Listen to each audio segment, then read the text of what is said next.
In this video, we're going to introduce the last fundamental concept of stoichiometry that has to do with something called a mole ratio. So briefly, just to break this down, the word ratio is basically just a fancy word for a fraction, okay, which we've been using over and over again as conversion factors. But what a ratio does is it relates two different quantities, two different amounts to each other. So for example, let's say you were in a classroom that had 20 students and the ratio of boys to girls was 1 to 2 boys to girls. That means that for every one boy you have, there are 2 girls in the classroom. There's twice as many girls as boys. We can use the same concept in regards to chemical equations. Because in a chemical equation, as we see here, we know that the coefficients in front of the molecules, so in this case, the 2 coefficient in front of H2O, H2, the 2 coefficient in front of H2O, and the invisible 1 coefficient in front of O2 represent the moles of those compounds needed for a balanced chemical reaction to occur.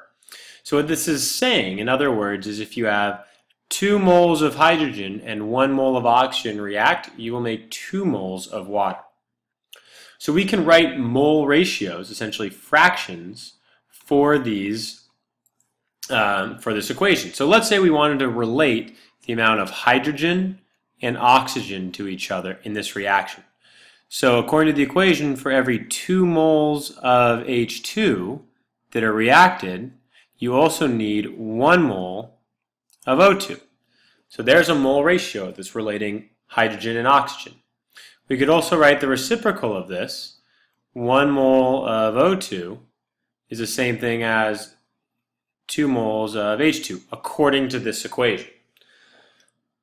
Let's try another one. Let's say we wanted to relate a molar ratio of water and oxygen. What would that look like?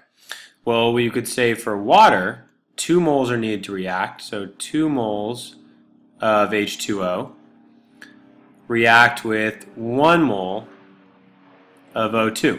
And on and on. We could write as many mole ratios as we wanted to. They're all just fractions. They're conversion factors. But what's important is deciding which one we need and when. So let's do some problems together to practice those skills.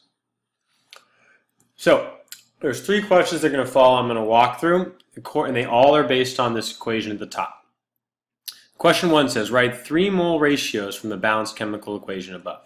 So in this case, it doesn't matter what compounds we choose, we just want to write 3 mole ratios. So let's say we wanted to write one between sodium and water. We could say for 2 moles of Na, because of the 2 coefficient there, we need 2 moles of H2O because of the coefficient there. There's 1 mole ratio. Done. Okay? Let's do another one. Let's do one between water and sodium hydroxide. In this case, it would be for every 2 moles of H2O, 2 moles of NaOH will be made. And let's do one between H2 and NaOH. For every 1 mole of H2, we're going to make 2 moles of NaOH. So we just wrote 3 mole ratios. But what's more important is if we can actually use those to solve problems. So number 2 says,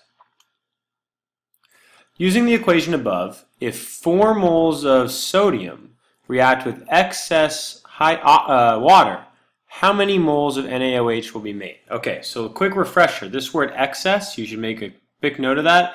That means unlimited. It means the amount of it will not affect the reaction. We will learn soon that there will be reactions where it is limited. But essentially, for our purposes now, if something is in excess, it means it doesn't matter.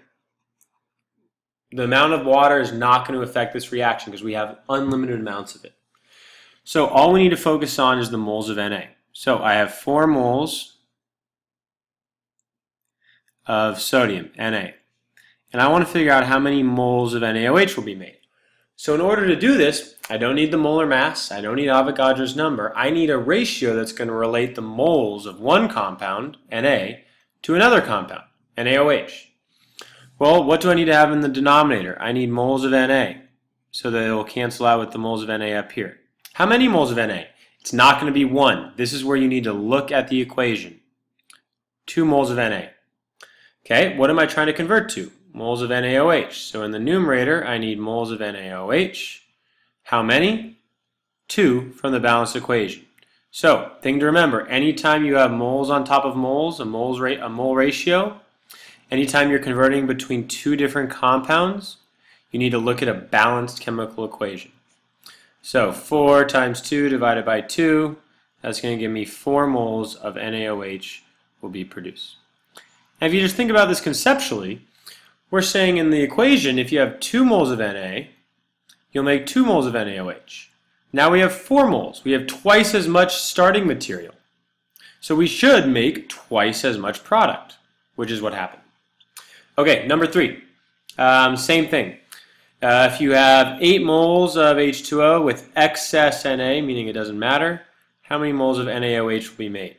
So start with our given, 8 moles of H2O. So in the denominator, I need to have moles of H2O. How many? 2 moles of H2O. And I'm converting to moles of NaOH, which is 2. 2 moles of NaOH. So that's going to leave me with 8 moles of NaOH produced. Okay? Now let's go ahead. You try this one for practice by yourself, and then I'm going to try number 2 also. Give it a shot first before I go over it.